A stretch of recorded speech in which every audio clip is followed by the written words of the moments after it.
Hello and welcome to FIXtastic Contents. I hope you're all well. So in today's video, I will show you how to solve S92. Yes, so if your HP laptop / PC has got this error message when it says it needs to be restarted to install the update, then stay tuned and I will show you what to do. So this problem occurs on HP laptops / PCs only.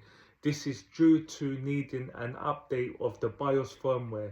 So I'm going to leave a link below in the description to show you where to click and follow the instructions. Put your make and model of your HP laptop / PC and install the latest BIOS firmware. Once you've installed the BIOS firmware, this problem will be fixed, yes, rectified, and you will no longer see that error message again. I hope this video tutorial has helped you. Please like and subscribe to the channel and I will catch you in the next one. Thank you for watching.